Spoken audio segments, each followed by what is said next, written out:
Hi, എല്ലാവർക്കും പുതിയൊരു വീഡിയോയിലേക്ക് സ്വാഗതം. ഞാൻ ഈ വീഡിയോയുടെ തംബ്നെയിലിൽ പറഞ്ഞിട്ടുള്ള കാര്യങ്ങളെല്ലാം നിങ്ങൾ സ്വയം ഈ വീഡിയോയുടെ അവസാനം നിങ്ങളായിട്ടൊന്ന് വിലയിരുത്തുക. അതിലേക്ക് പോകുന്നതിന് മുമ്പ് ഒരുപക്ഷെ ലോകത്തിൽ തന്നെ ഏറ്റവും നല്ലൊരു അമ്മയ്ക്കും അതുപോലെ തന്നെ വളരെ നല്ലൊരു പെങ്ങൾക്കും എന്നാൽ കുറച്ച് പരുക്കനായിട്ടുള്ള ഒരു അച്ഛൻ്റെയും കൂടെ ജീവിക്കാൻ സാധിച്ചതുകൊണ്ട് എൻ്റെ ഒരു പ്രായം വരെ എൻ്റെ മനസ്സിൽ ഡെവലപ്പായിട്ട് വന്നിട്ടുണ്ടായിരുന്ന അനേകം ചിന്തകളുണ്ട്. ഞാൻ എൻ്റെ വിദ്യാഭ്യാസമെല്ലാം പൂർത്തിയാക്കിയത് കേരളത്തിൽ തന്നെ വളരെ നല്ലൊരു ഗവൺമെൻറ് എഞ്ചിനീയറിംഗ് കോളേജിലായിരുന്നു. എൻ്റെ വിദ്യാഭ്യാസത്തിൻ്റെ കാലഘട്ടത്തിലൊക്കെ അറേഞ്ച് മാരേജ് ആണോ അതോ ലവ് മാരേജ് ആണോ നല്ലത് എന്നൊരു ചോദ്യം വരുന്ന സമയം ലവ് മാരേജ് ആണ് നല്ലതെന്ന് ശക്തമായി വാദിച്ചുകൊണ്ടിരുന്ന കുറച്ച് വ്യക്തികളുള്ള ഒരാളാണ് ഞാൻ. അതിന് കാരണം മറ്റൊന്നുമല്ല, എൻ്റെ അച്ഛനും അമ്മയും പ്രണയവിവാഹമായിരുന്നു. അതുപോലെ തന്നെ എൻ്റെ സഹോദരി ഒരു ഇൻ്റർ റിലീജിയസ് ആയിട്ടുള്ള പ്രണയവിവാഹമായിരുന്നു. And she brings a best brother in law to me. അതുപോലെ തന്നെ എൻ്റെ അച്ഛന് കുറച്ച് ബ്രദേഴ്സുണ്ട്.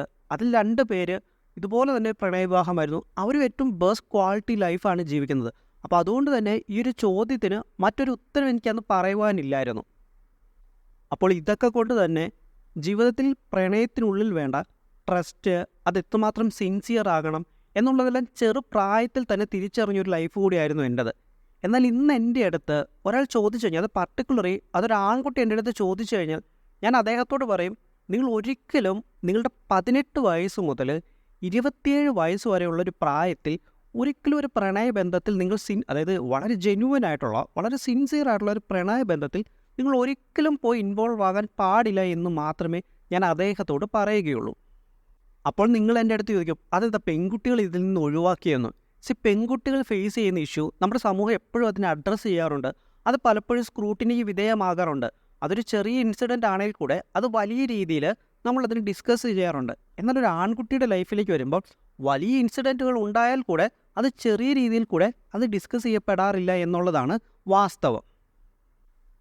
ഇനി എന്തുകൊണ്ടാണ് 18 വയസ്സിനും 27 വയസ്സിനും ഇടയിലുള്ള ആൺകുട്ടികൾ വളരെ സത്യസന്ധമായിട്ടുള്ള വളരെ ജെന്യുവൻ ആയിട്ടുള്ള വളരെ സിൻസിയർ ആയിട്ടുള്ള പ്രണയബന്ധങ്ങളിൽ ഏർപ്പെടുവാൻ പാടില്ല എന്ന് ഞാൻ പറയാനുള്ള കാരണം, ഞാൻ നേരത്തെ പറഞ്ഞിട്ടുള്ള പ്രണയബന്ധങ്ങളെല്ലാം തന്നെ നടന്നിരുന്നത് സ്മാർട്ട് ഫോണോ ഇൻസ്റ്റാഗ്രാമോ ഫേസ്ബുക്കോ ഡേറ്റിങ്ങോ അതുമല്ലെങ്കിൽ ബെസ്റ്റീസോ ഇതൊന്നും ഇല്ലാതിരുന്ന വളരെ നിഷ്കളങ്കരായിട്ടുള്ള മനുഷ്യർ ജീവിച്ചിരുന്ന കാലഘട്ടത്താണ്.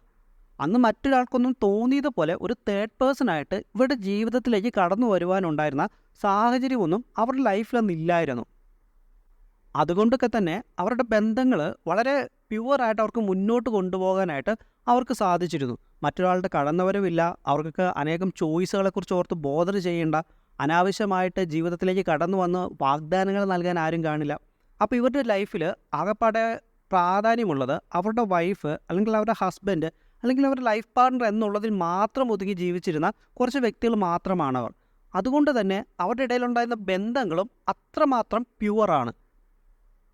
ഓരോ വ്യക്തിയുടെയും ജീവിതത്തിൽ അവരുടെ കരിയർ ഡെവലപ്പ് ചെയ്യാൻ സാധിക്കുന്ന ഏജാണ് അവരുടെ 18 വയസ്സ് മുതൽ 27 വയസ്സ് വരെയുള്ള സമയം. ഒരു വ്യക്തിയുടെ ജീവിതത്തിലെ ഏറ്റവും പ്രധാനപ്പെട്ട ഒരു പ്രായമാണ് അവർ ഈ 18 വയസ്സ് മുതൽ 27 വയസ്സ് വരെയുള്ള ഒരു കാലഘട്ടം എന്ന് പറയുന്നത്. അവർ നല്ലൊരു ജോലിയിലേക്ക് കടക്കുന്നതായിക്കോട്ടെ, അങ്ങനെയുള്ള മറ്റ് പല കാര്യങ്ങളും നടക്കുന്നത് ഈ ഒരു ടൈം പീരീഡിലാണ്.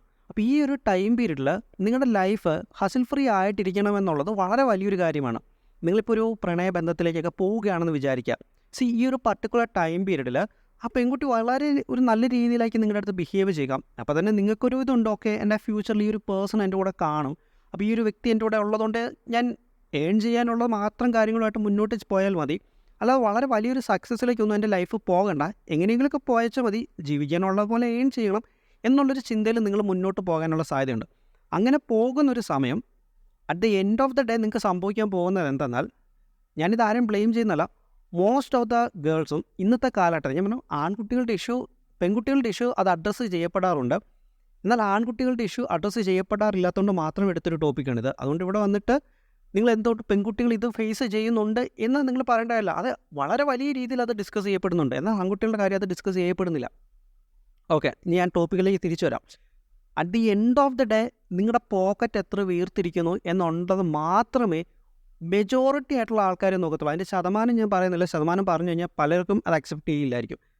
നിങ്ങളുടെ പോക്കറ്റ് എത്ര വീർത്തിരിക്കുന്നുണ്ടോ എന്ന് നോക്കിയിട്ട് മാത്രമായിരിക്കും നിങ്ങളെ ഒരാൾ വിവാഹം കഴിക്കണോ വേണ്ടയോ എന്ന് തീരുമാനിക്കുക. അല്ലാതെ നിങ്ങളുടെ പ്രണയം വെച്ചിട്ടൊരു ആൾ നിങ്ങളെ ഫ്യൂച്ചറിൽ വിവാഹം കഴിക്കാൻ പോകുന്നില്ല എന്നുള്ളതാണ് റിയാലിറ്റി. ഈ റിയാലിറ്റി അക്സെപ്റ്റ് ചെയ്യുക നിങ്ങൾ. ഈ റിയാലിറ്റി അക്സെപ്റ്റ് ചെയ്തിട്ട് സ്വന്തം അച്ഛൻ, അമ്മ, കുടുംബം ഈ രീതിയിൽ നിങ്ങൾ മുന്നോട്ട് പോകുക. നിങ്ങൾക്കൊരു പ്രണയബന്ധമുണ്ട്. അപ്പോൾ ഈ ഒരു പ്രണയബന്ധമുള്ള സമയത്ത് നിങ്ങൾ ചിലപ്പോൾ വളരെ വലിയ രീതിയിൽ കഷ്ടപ്പെടുന്നുണ്ടായിരിക്കും. ആ വളരെ വലിയ രീതിയിൽ കഷ്ടപ്പെടുന്ന ഏണിങ്സ് മുഴുവൻ ഈ പെൺകുട്ടിക്ക് കൊണ്ടായിരിക്കും കൊടുക്കുന്നത്.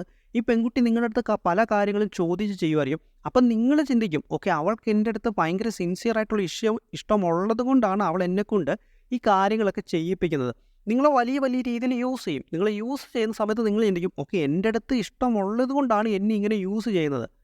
പക്ഷേ അതല്ല, അവളുടെ ടൈം പാസ് ആയിരിക്കാം.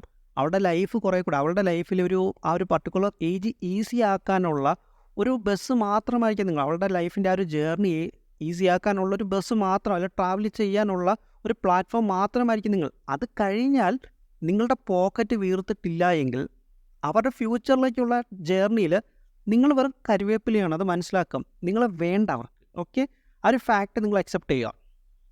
കാരണം അവൾക്ക് ഈ ഒരു ടൈം പീരീഡ് അവളുടെ ലൈഫ് അടിച്ച് പൊളിക്കണമെങ്കിൽ ഈ പറയുന്ന വ്യക്തി അവളുടെ കൂടെ വേണമായിരിക്കും. അതായിരിക്കും റീസൺ. അപ്പം ഇങ്ങനെ വരുന്നൊരു സമയത്ത് അപ്പം ഈ ഒരു ടൈം പീരീഡൊക്കെ കഴിഞ്ഞു. അപ്പോൾ അതിന് വിവാഹം അല്ലെങ്കിൽ ഒരു മാരേജ് എന്നൊക്കെയുള്ള രീതിയിലേക്ക് വരും. അപ്പോഴേക്കും പെൺകുട്ടി ഇതിൽ നിന്ന് പിന്മാറും. പെൺകുട്ടി ഇതിൽ നിന്ന് പിന്മാറുന്ന സമയത്ത് സ്വാഭാവികമായിട്ട് എന്ത് സംഭവിക്കും? നമ്മൾക്ക് എൻ്റെയൊക്കെ ചെറുപ്പത്തിൽ നമ്മൾ ആന കൊടുക്കുക എന്ന് പറഞ്ഞാലും ആശ കൊടുക്കരുത് എന്ന് പറഞ്ഞു പഠിപ്പിക്കും. അതായത് ഒരു വ്യക്തിക്ക് ഏറ്റവും കൂടുതൽ വേദന എടുക്കുക അല്ലെങ്കിൽ ഒരു മനസ്സിന് ഏറ്റവും കൂടുതൽ വേദന സംഭവിക്കുക, നമുക്ക് കിട്ടുന്ന കുറേ ആശകൾ അല്ലെങ്കിൽ സ്വപ്നങ്ങളൊക്കെ പെട്ടെന്ന് ഒരു നിമിഷം അത് ഇല്ലാണ്ടാകുക. നമ്മൾ കണ്ടിട്ടുള്ള ജീവിതം, നമ്മൾ സ്വപ്നം കണ്ട ഒരു ലൈഫ്, നമ്മുടെ പേരൻസിൻ്റെ ഒക്കെ അടുത്ത് നമ്മൾ പറഞ്ഞിട്ടുള്ള കാര്യങ്ങൾ, അപ്പോൾ ഇതൊക്കെ പെട്ടെന്ന് ഒരു നിമിഷം ഇല്ലാണ്ടാവുക എന്ന് വരുന്നൊരവസ്ഥ അത് അനുഭവിച്ചവർക്ക് മാത്രമേ അറിയുള്ളൂ. അവരുടെ സാഹചര്യത്തിൽ നിന്നിട്ടുള്ളവർക്ക് അതറിയാം. പുറത്തുനിന്ന് കാണുന്ന ഒരാൾക്കും അതിനെ ജഡ്ജ് ചെയ്യാനായിട്ട് സാധിക്കില്ല. എൻ്റെ ഒരു സുഹൃത്തുണ്ട്, ആക്ച്വലി കേരളത്തിലേയും പോട്ടെ, ഇന്ത്യയിൽ തന്നെ ഒരു മൈറ്റി ആയിട്ടുള്ള ഇൻസ്റ്റിറ്റ്യൂട്ടിൽ പഠിക്കുന്ന ഒരു വ്യക്തിയാണ്. അത് ചിലപ്പം എയിംസ് ആകാം, ചിലപ്പോൾ IIT ആകാം. അപ്പോൾ അദ്ദേഹം പലപ്പോഴും ഇങ്ങനെ പ്രണയങ്ങളൊക്കെ തകരുന്ന സമയത്ത് ഇദ്ദേഹം പറയും, ഇതൊക്കെ എന്തിനാടാ പ്രണയങ്ങളൊക്കെ തകരുന്ന സമയത്ത് ഇവർ ഇത്ര ഇമോഷണൽ ആകുന്നത്? അത് വളരെ കാഷ്വലായിട്ട് എടുത്തു കഴിഞ്ഞാൽ പോരെ, അതിന് നമ്മൾ ഇത്ര സീരിയസ് ആയിട്ട് എടുക്കേണ്ടതായിട്ടുള്ള കാര്യമൊന്നും ഇല്ലല്ലോ. എന്തിനാ കൊല്ലാൻ പോണേ, എന്തിനാ വെട്ടാൻ പോണേ, എന്തിനാ കുത്താൻ പോണേ എന്നൊക്കെ ഇദ്ദേഹം എൻ്റെ അടുത്ത് പറയും. അപ്പോൾ ഞാനിത് ഇവൻ്റെ അടുത്ത് പറയും, അതൊരു ഓരോരുത്തരും വളർന്നു വരുന്ന സാഹചര്യത്തിൻ്റെ ഉഴപ്പായിരിക്കാം. അല്ലെങ്കിൽ നമ്മൾക്കൊക്കെ ഒരു പക്ഷേ നമ്മൾ ചിന്തിക്കുന്നതിനേക്കാളും മുകളിലായിരിക്കും ഇവർക്ക് ആ ഒരു ഉണ്ടാകുന്ന സമയത്തൊരു പെയിൻ എന്നൊക്കെ പറയുന്നത് എന്നല്ല ഞാൻ ഇദ്ദേഹത്തിൻ്റെ അടുത്ത് പറയും. അപ്പോൾ ഇവൻ പറയും, ഇല്ലടാ, ഞാൻ എൻ്റെ ഓൺ ലൈഫിലാണ് ഇതൊക്കെ ഉണ്ടാകുന്നതെങ്കിൽ ഇതൊന്നും ഞാൻ വളരെ വലിയ മൈൻഡേ ചെയ്യത്തില്ല, നമ്മൾ ഇതിനകത്ത് നിന്നൊക്കെ കൂളായിട്ട് റിക്കവർ ചെയ്തു വരും എന്ന് ഇദ്ദേഹം എൻ്റെ അടുത്ത് പറയും. ബട്ട് ആഫ്റ്റർ സം ടൈം ഇദ്ദേഹത്തിനൊരു അഫെയർ ഉണ്ടായിരുന്നു, ഒരു 4-5 years ഉള്ളൊരു അഫെയർ ഉണ്ടായിരുന്നു. പെട്ടെന്ന് ഒരു ദിവസം ഇദ്ദേഹം ഈ പറയുന്ന കുട്ടിയെ ഫോൺ വിളിക്കുകയാണ്. ഇദ്ദേഹം ഈ കുട്ടിയെ ഫോൺ വിളിക്കുന്ന സമയത്ത് ഒരു ദിവസം രാത്രിയാണ്. രാത്രി ഈ കുട്ടീനെ ഫോൺ വിളിക്കുന്നു. അപ്പോൾ ഈ കുട്ടീനെ ഫോൺ വിളിക്കുന്ന സമയത്ത് ആക്സിഡൻ്റലി ആ ഫോൺ ഓൺ ആവുകയാണ്. ആക്സിഡൻ്റലി ആ ഫോൺ ഓൺ ആകുന്ന സമയത്ത് ആ കുട്ടി മറ്റൊരാളുടെ കൂടെയാണ് മിഡ് നൈറ്റ്. അപ്പോൾ ഇദ്ദേഹത്തിനോട് പറയുന്നു, നെക്സ്റ്റ് ഡേ ആ കുട്ടിയുടെ വീട്ടിലൊരു ഫംഗ്ഷനുണ്ട്, നെക്സ്റ്റ് ഡേ ആ കുട്ടിയുടെ വീട്ടിലൊരു ഫംഗ്ഷൻ ഉള്ളത് കൊണ്ട് ആ കുട്ടി വരില്ല എന്ന് പറയുന്നു. എന്നാൽ ഇദ്ദേഹം പെൺകുട്ടീനെ ഫോൺ വിളിക്കുന്ന സമയത്ത് ആ പെൺകുട്ടി മറ്റൊരു ബോയുടെ കൂടെയാണ്. അതും മിഡ് നൈറ്റ്, രാത്രി 12 മണി അങ്ങനെ. ഓക്കെ, അപ്പോൾ ഇത് നടന്നു. നെക്സ്റ്റ് ഡേ ഇദ്ദേഹം എന്നെ വിളിക്കുന്നു. ഇദ്ദേഹം എന്നെ വിളിച്ചു, ഞങ്ങൾ കുറച്ച് നേരം പുറത്തൊക്കെ ഒന്ന് ടോക്ക് ചെയ്യുന്നു. ദെൻ ഏകദേശം ഇത്രയും ഞാൻ എൻ്റെ ജീവിതത്തിൽ കണ്ടതിൽ വെച്ച് ഏറ്റവും ബോൾഡായിട്ടുള്ള, ഏറ്റവും വളരെ സ്ട്രോങ് ആയിട്ടുള്ള ഒരു ബോയാണ് അവൻ.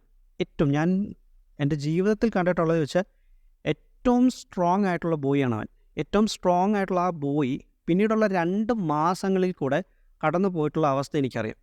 ഓക്കെ, അത് അവന് ഏറ്റവും നല്ലൊരു ഫാമിലി ഉണ്ട്, ഏറ്റവും നല്ല ഫ്രണ്ട്ഷിപ്പുകളുണ്ട്, ഏറ്റവും നല്ലൊരു ലൈഫ് സ്റ്റൈൽ ഉണ്ട്, ഏറ്റവും നല്ല സാമ്പത്തികമായിട്ട് അടിപൊളിയാണ്, ഫാമിലിപരമായിട്ട് അടിപൊളിയാണ്, ആൾ ക്യാരക്ടർ വൈസ് എല്ലാത്തിലും ടോപ്പാണ് അദ്ദേഹം. അപ്പോൾ അങ്ങനെയുള്ളൊരു പേഴ്സൺ കൂടെ അതിൽ നിന്ന് റിക്കവർ ആകാൻ വേണ്ടി 2 മാസത്തോളം പിന്നീട് അവൻ വളരെ വലിയ രീതിയിൽ കഷ്ടപ്പെടേണ്ടതായിട്ട് വന്നു.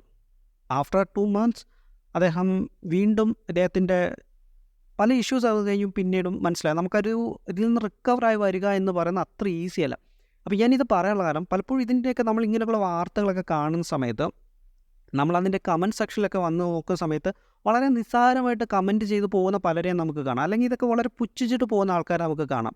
പക്ഷെ പുച്ഛിച്ചിട്ട് പോകുന്ന ആൾക്കാർ ഒരു പക്ഷേ ഒരിക്കലും ആ ഒരു സാഹചര്യത്തിൽ വന്ന് നിന്നിട്ടുണ്ടായിരിക്കില്ല. ആ ഒരു സാഹചര്യത്തിൽ നിന്ന് കഴിയുന്ന മൊമെൻറ്റിൽ മാത്രമേ അത് എങ്ങനെ ഫീൽ ചെയ്യും എന്നുള്ളത് അവർ തിരിച്ചറിയത്തുള്ളൂ. ഞാൻ നേരത്തെ പറഞ്ഞതുപോലെ തന്നെ പെൺകുട്ടികളുടെ ഇഷ്യൂ ഞാനിവിടെ എടുത്ത് പറയാത്തത്, അവർക്കൊരു ഇഷ്യൂ വന്നു കഴിഞ്ഞാൽ അത് റേസ് ചെയ്യാനുള്ള പ്ലാറ്റ്ഫോം അവർക്കുണ്ട്. എന്നാൽ ഒരു ആൺകുട്ടിയുടെ കാര്യം അങ്ങനെയല്ല. നമ്മുടെ ഇന്ത്യൻ ഭരണഘടനയിൽ ആർട്ടിക്കിൾ 14 അല്ലെങ്കിൽ റൈറ്റ് ടു ഇക്വാലിറ്റി, സമത്വത്തിനുള്ള അവകാശം എഴുതി വെച്ചിട്ടുണ്ട്. എന്നാൽ പലപ്പോഴും കോടതികൾ പോലും ഈ റൈറ്റ് ടു ഇക്വാലിറ്റിയുടെ വയലേഷൻ തിരിച്ചറിയപ്പെടുന്നത് അനേകം പതിറ്റാണ്ടുകൾ കഴിഞ്ഞിട്ടായിരിക്കും. അതിന് ഏറ്റവും നല്ല ഉദാഹരണമാണ് അഡൾട്ടറി. അതായത് വിവാഹം കഴിഞ്ഞിട്ടുള്ള ഒരു പുരുഷനും സ്ത്രീയും ഒരു സെക്ഷൽ റിലേഷനകത്ത് ഏർപ്പെടുന്ന സമയം അതിനകത്ത് പുരുഷൻ മാത്രമാണ് തെറ്റുകാരൻ എന്ന് നമ്മുടെ കോടതി 2018 വരെ കാത്തിരിക്കേണ്ടതായിട്ട് വന്നു. ഈ ഒരു നിയമം തെറ്റാണെന്ന് തിരിച്ചറിയാനായിട്ട് 2018 ഇത് ഇക്വാലിറ്റിയുടെ വയലേഷൻ ആകും.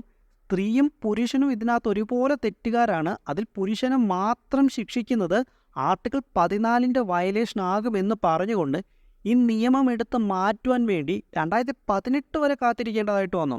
നിങ്ങളൊന്ന് ആലോചിച്ച് നോക്കുക, 2018 മുമ്പ് വരെ ഈ ഒരു കാര്യം, ഈ ഒരു വയലേഷൻ ഇന്ത്യൻ ഭരണഘടനയിൽ ഫണ്ടമെൻ്റൽ റൈറ്റ്സ് ആയിട്ട് ഗ്രാൻറ്റ് ചെയ്യപ്പെടുന്ന ഇക്വാലിറ്റീനെ വയലേറ്റ് ചെയ്തുകൊണ്ട് എത്ര അനേകം ആൾക്കാർ അതിനു മുമ്പ് ശിക്ഷിക്കപ്പെട്ടിട്ടുണ്ട്. അതിന് ആരും ഉത്തരം പറയും? ആരും ഉത്തരം പറയാറൊന്നുമില്ല. മനസ്സിലായോ? അനുഭവിച്ചാൽ അനുഭവിച്ചു, ദാറ്റ്സ് ഇറ്റ്. മനസ്സിലാവുന്നുണ്ടോ? ഓക്കെ. ഇതുപോലെ തന്നെ ഞാൻ ഇന്ത്യയിൽ ഇന്ന് നിലനിൽക്കുന്ന നിയമങ്ങളിൽ ഞാൻ ഏറ്റവും കൂടുതൽ ഡിസഗ്രിമെൻ്റ് നടത്തുന്ന ഒരു നിയമം എന്ന് പറയുന്നത് പ്രോമിസ് ഓഫ് മാരേജിനെ അത് റേപ്പായിട്ട് കൺസിഡർ ചെയ്യുന്നതാണ്. എനിക്ക് വളരെ വലിയ രീതിയിൽ ഡിസഗ്രിമെൻ്റ് ഉള്ളൊരു ലോയാണ്. ഈ ലോ വേണം. ഈ ലോ കംപ്ലീറ്റ്ലി എടുത്തു കളയാൻ പാടില്ല. ഈ ലോ അതായത് ഒരാളെ യൂസ് ചെയ്യുന്ന സമയത്ത് അയാളെ ശിക്ഷിക്കുക തന്നെ വേണം. ബട്ട് അതിന് ജെൻഡർ നോക്കാൻ വേണ്ടി പാടില്ല. ഞാൻ വളരെ സിമ്പിളായിട്ട് ഇതിനെ പറയാം. 2 വ്യക്തികൾ തമ്മിൽ പ്രണയത്തിലിരിക്കുന്നു. 2 വ്യക്തികൾ തമ്മിൽ പ്രണയത്തിലിരിക്കുന്ന സമയത്ത് അവിടെ ഉണ്ടാകുന്ന കൺസെൻഷ്വൽ സെക്സ്, കൺസെൻഷ്വൽ സെക്സിനകത്ത് ആണിനും പെണ്ണിനും ഉണ്ടാകുന്ന ഫീൽ ഒന്ന് തന്നെയാണ്. നമ്മുടെ നാട്ടിൽ ഡിവോഴ്സ് കിട്ടാനുള്ള മാർഗങ്ങളിലൊന്നാണ് ഹസ്ബൻഡിന് ഈ പറയുന്ന ആ ശേഷി ഇല്ലാതിരിക്കുക എന്ന്. അപ്പോൾ അതിൽ നിന്ന് ഞാനൊരു കാര്യം പറയാം. ഇതെന്ന് പറയുന്നത് ആണിൻ്റെ മാത്രം നീഡല്ല, പെണ്ണിൻ്റെ നീഡായിട്ട് കണക്കാക്കേണ്ടടുത്ത് കണക്കാക്കാൻ സാധിക്കുന്നത് കൊണ്ടാണല്ലോ ഡിവോഴ്സിന് ഈ ഒരു കാര്യം ഒരു ഗ്രൗണ്ടായിട്ട് എടുക്കുന്നത്. അങ്ങനെയെങ്കിൽ എൻ്റെ ചോദ്യം ഇതാണ്, കൺസെൻഷ്വൽ സെക്സിൻ്റെ കാര്യം വരുന്ന സമയത്ത് അത് പുരുഷൻ്റെ മാത്രം നീഡാണോ അതോ സ്ത്രീയുടെയും കൂടെ നീഡാണോ? അത് പുരുഷൻ്റെയും നീഡാണ്, സ്ത്രീയുടെയും നീഡാണ്. നമുക്ക് നീഡുള്ള കാര്യങ്ങൾ നമ്മൾ പലപ്പോഴും ചോദിച്ച് മേടിക്കാറുണ്ട്. അത് പുരുഷൻ മാത്രമായിരിക്കത്തില്ല ചോദിച്ച് മേടിക്കാറുള്ളത്, അത് സ്ത്രീയും ചോദിച്ച് മേടിക്കാറുണ്ട്. അങ്ങനെ പുരുഷൻ ചോദിച്ച് മേടിക്കുന്ന സമയത്ത് അവൻ അതിൽ നിന്നും കൺസെൻഷ്വൽ സെക്സിൽ നിന്ന് പിന്മാറുന്ന സമയത്ത് അത് റേപ്പാവുകയും 10 വർഷം ജയിലിൽ കിടക്കുകയും ചെയ്യുന്ന സമയം ഒരു സ്ത്രീ ഡിമാൻഡ് ചെയ്ത് ആ ഒരു ഡിമാൻഡ് പ്രകാരം ഒരു കൺസെൻഷ്വൽ സെക്സിലേക്ക് പോയി അല്ലെങ്കിൽ വിവാഹം നൽകാമെന്നുള്ള പ്രോമിസ് നൽകി ആ ഒരു പ്രോമിസിൻ്റെ പുറത്തൊരു ബോയും ഗേളും തമ്മിലൊരു ഫിസിക്കൽ റിലേഷൻഷിപ്പ് ഉണ്ടായി.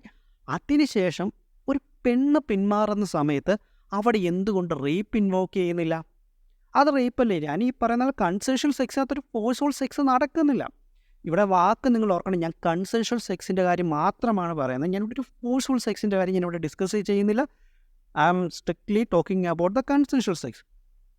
അങ്ങനെ കൺസെൻഷ്വൽ സെക്സ് ഉണ്ടാകുന്ന സമയത്ത് ആണിന് 10 വർഷം തടവും പെണ്ണിന് ചോയ്സും. ഈ കൺസെൻഷ്വൽ സെക്സ് കഴിഞ്ഞിട്ട് ഒരു പെണ്ണ് ഒരു ബെറ്റർ പേഴ്സണെ കണ്ടുകൊണ്ട് വളരെ നല്ലൊരാളെ കണ്ടുകൊണ്ട് ഇയാളെ ഡംപ് ചെയ്തിട്ട് പോകുന്ന സമയത്ത് അത് അവളുടെ ചോയ്സായിട്ട് മാറുകയും, എന്നാൽ ഇതേ കാര്യം ഒരാൺകുട്ടി കൺസെൻഷ്വൽ സെക്സ് കഴിഞ്ഞിട്ട് മറ്റൊരാളുടെ അടുത്ത് പോകുന്ന സമയത്ത് അത് റേപ്പ്. രണ്ടും രണ്ടായിട്ട് കാണുന്നത് എന്ത് ലോജിക്കിലാണ്? ഞാനൊരു കാര്യം പറയട്ടെ, ഫിസിക്കലി ശരീരം കൊണ്ട് ചിലപ്പോൾ ഒരാണും പെണ്ണും തമ്മിൽ ഡിഫറൻസ് കാണും. At the end of the day ഇവരുടെ രണ്ടുപേരുടെയും മനസ്സിലുണ്ടാകുന്ന വികാരങ്ങളും പെയിനും എല്ലാം ഏകദേശം ഒരുപോലെയാണ്.